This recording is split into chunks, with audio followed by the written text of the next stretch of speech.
Hello, my name is John, and today we'll be reading Ajit Pai's Personal Hell, Our National Media's Failure. Editorial on Investment Business Daily, posted January 12, 2018.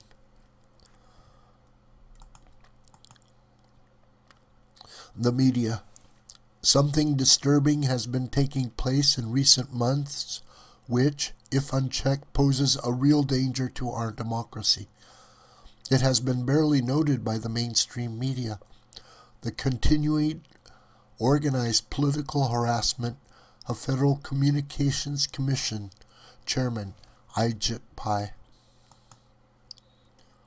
Pai has been subject to a non-stop campaign of attacks, vilification, and outright threats unseen in this country in decades.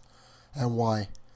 Because he's overturned a ruling by President Obama's FCC imposed on the nation regarding net neutrality. Net neutrality allows the government to regulate internet carriers like it did the telephone industry and to force them to treat all content providers and the customers the same. It's a little like forcing car dealers to slap the same price on every car they sell, whether it's sporty or dowdy, convertible or hardtop, fast or slow, full of extras or stripped down.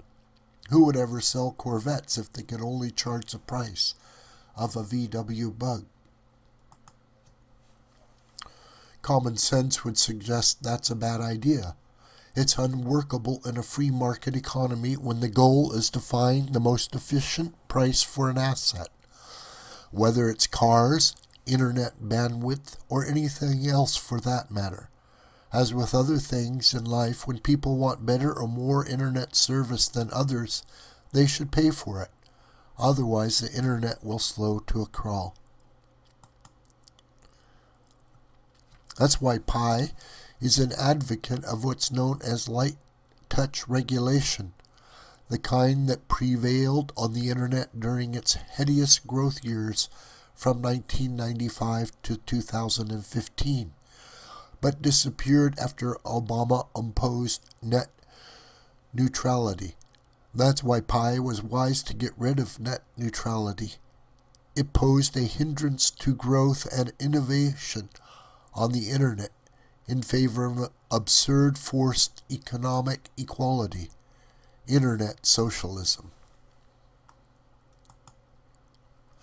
The Democrat far left and progressive movement have not only opposed the sensible reversal by Pai of a costly and damaging rule, but have made it personal in a very political, sickening, verging on violent way.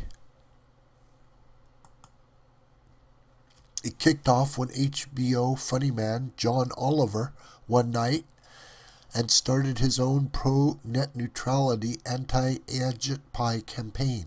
He called it the Go FCC Yourself and told those who agreed with him to hit the FCC's website with comments in support of net neutrality. And they did.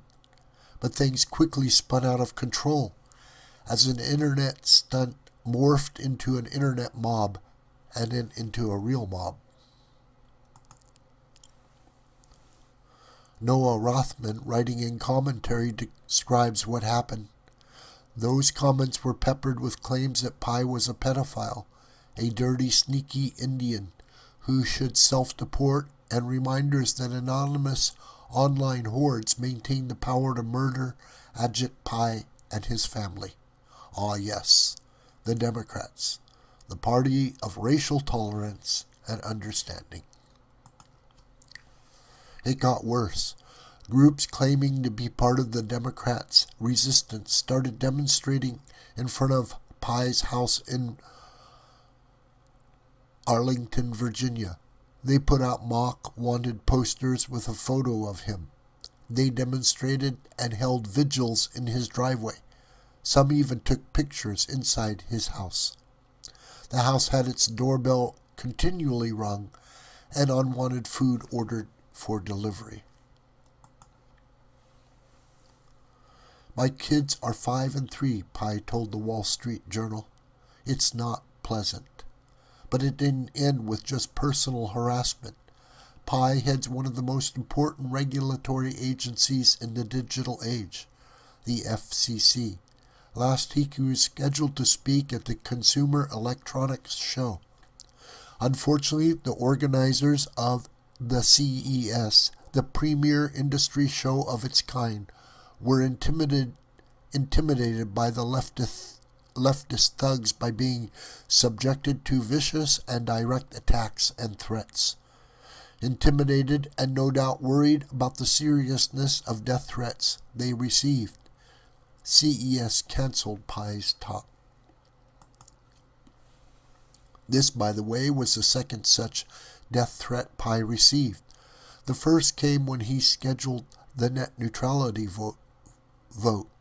The death threat caused the vote to be postponed. As the National Review's Jonah Goldberg noted, if the partisan forces went the other way, the demonization and intimidation of Pai would fuel 1,000 op-eds and MSNBC jeremiads about the inherent violence and fascism of the right. Once allowed to get away with this, there will be no end. It may soon be routine for any and all government officials, in the course of doing their duty, to be intimidated or harassed or even violently attacked. Goldberg is exactly right. That the media have barely mentioned this attempt to hijack democracy by the extremists of a major party suggests they either don't care or, worse, actually support it. Either way, it's damning. The big U.S. media love to flatter themselves with their moral chest-beating and platitudinous marketing slogans like "all the news that fits," New York Times, and "democracy dies in darkness," Washington Post, to name but two. They style themselves as fearless truth-tellers, but when it comes to actual full-throated support of the rule of law, the most vital plank of our democracy, they can't be bothered. You know, resistance. If you seek a reason for why the media have been sliding in public opinion polls for decades, you need look no farther than Ajit Pai and the media's shameful refusal to say anything about the racist far-left campaign of threats, intimidation, and harassment against him. This video is a production of the School of the White Crane. My name is John Brooker, and you can reach me through commentary on this video or through my Gmail listed here. Please share this video with family and friends and on social media. May God richly bless you.